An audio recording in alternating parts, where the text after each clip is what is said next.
사도신경. 나는 전능하신 아버지 하나님 천지 창조주를 믿습니다.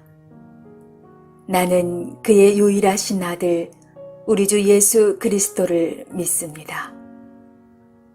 그는 성령으로 잉태되어 동정녀 마리아에게서 나시고 본디오 빌라도에게 고난을 받아 십자가에 못 박혀 죽으시고 장사한 지 사흘 만에 죽은 자 가운데서 다시 살아나셨으며 하늘에 오르시어 전능하신 아버지 하나님 우편에 앉아 계시다가 거기로부터 살아있는 자와 죽은 자를 심판하러 오십니다. 나는 성령을 믿으며 거룩한 공교회와 성도의 교제와 죄를 용서받는 것과 몸의 부활과 영생을 믿습니다. 아멘.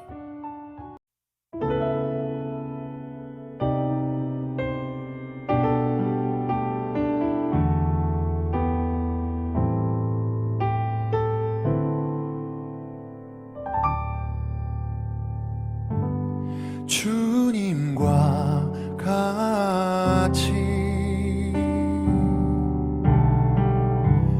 내 마음 만지는 분은 없네.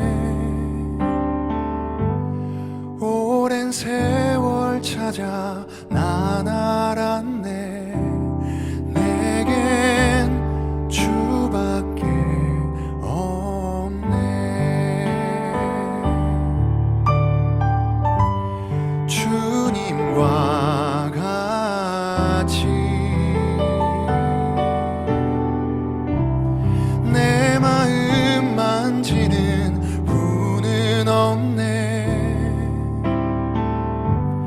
오랜 세월 찾아 난 알았네.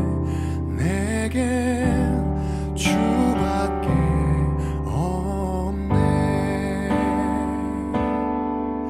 주잡이 강같이 흐르고 주 손길 치료하네.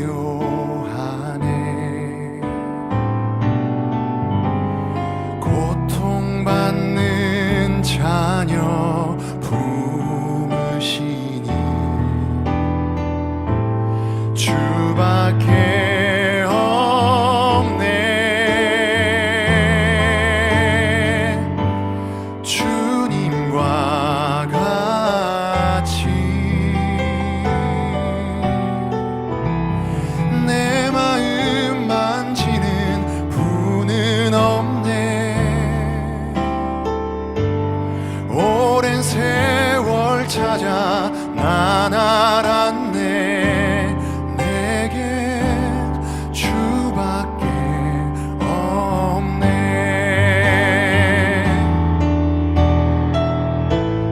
주님과 같이 내 마음 만지는 분은 없네. 오랜 세월 찾아 난 알았네. 내겐 주밖에 없네. 오랜 세월 찾아 난 알았네. 내겐 주밖에 없네. 내겐 주밖에 없네.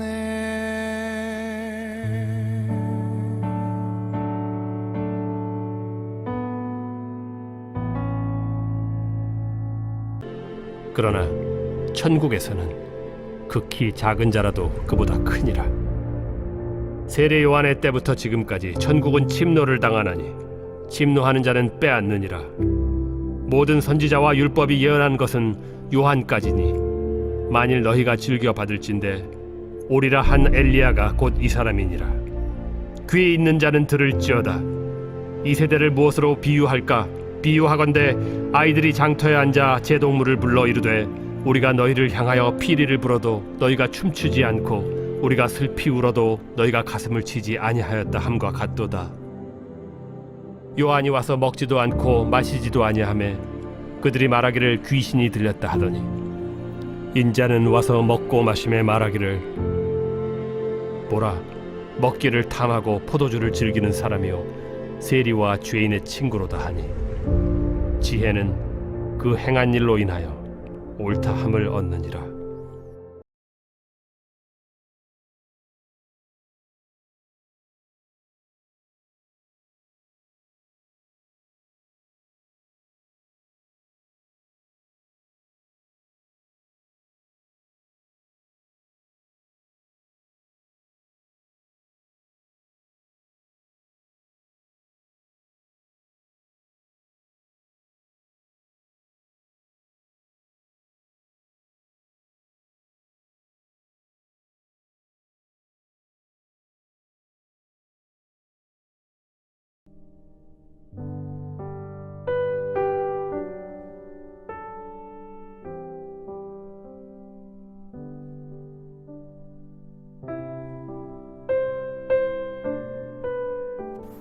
샬롬.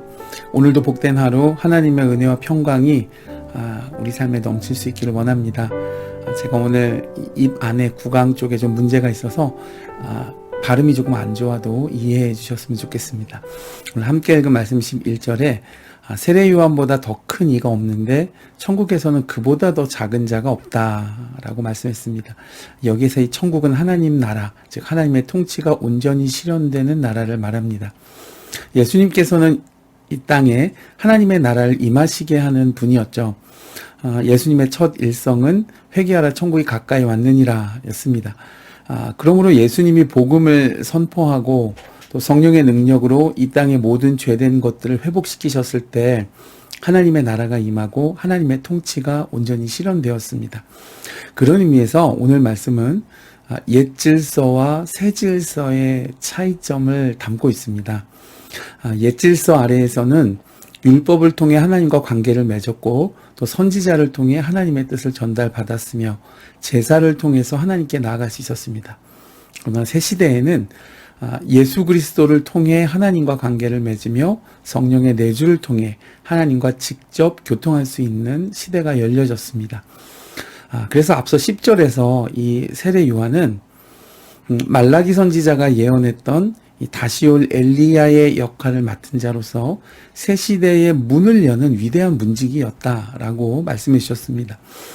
그래서 이 메시아이신 예수 그리스도를 그가 증거하고 그분을 직접적으로 알리는 현 시대의 살아있는 메신저였습니다.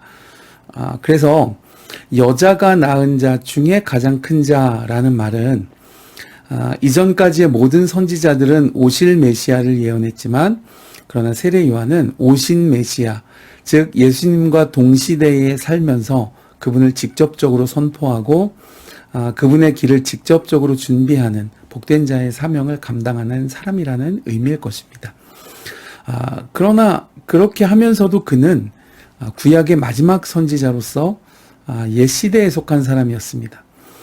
이제 새 시대의 그리스도를 통해 이 땅에 실현될 하나님 나라는 은혜에 의하여 믿음으로 말미암아 구원을 받고 하나님의 백성이 되어지며 거듭난 자 안에 거하시는 성령을 통해서 하나님과 교통하게 되므로 더 이상은 세례 요한과 같은 구시대의 선지자는 필요하지 않게 된 것이죠.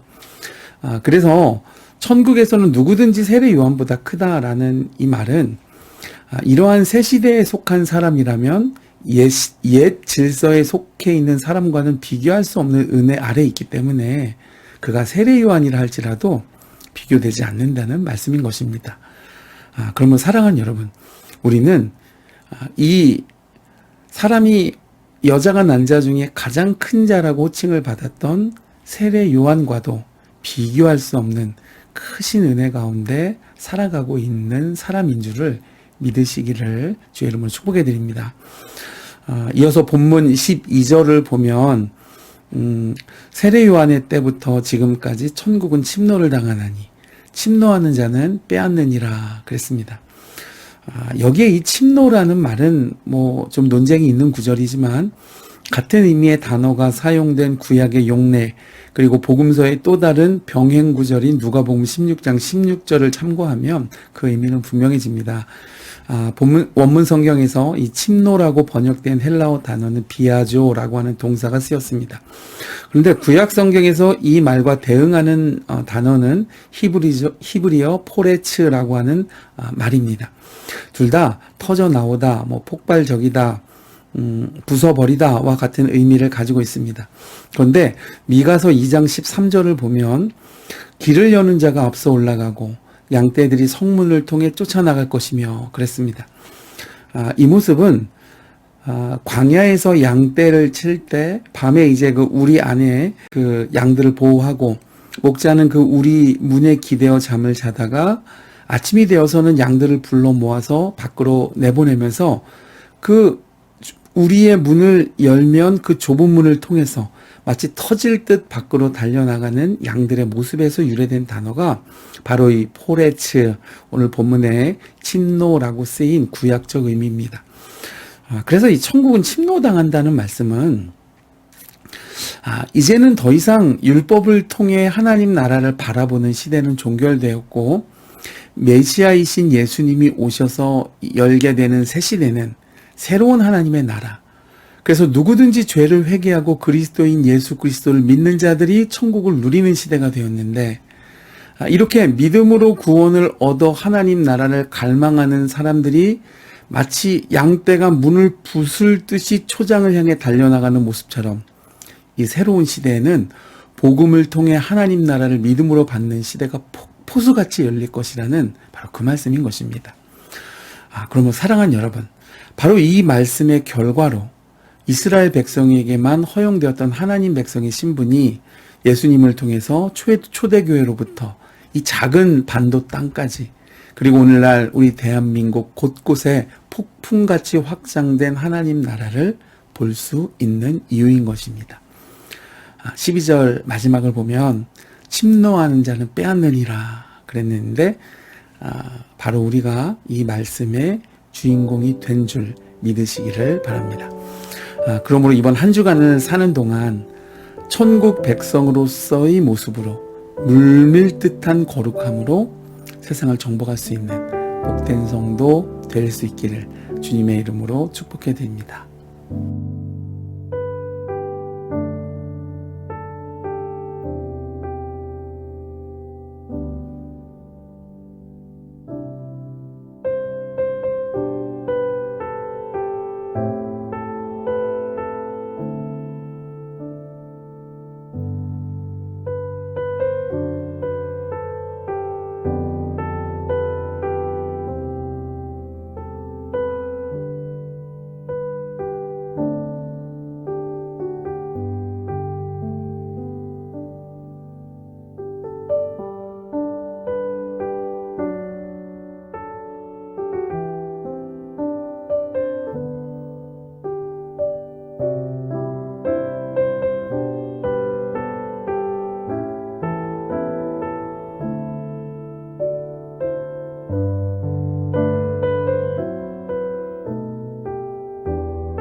thank you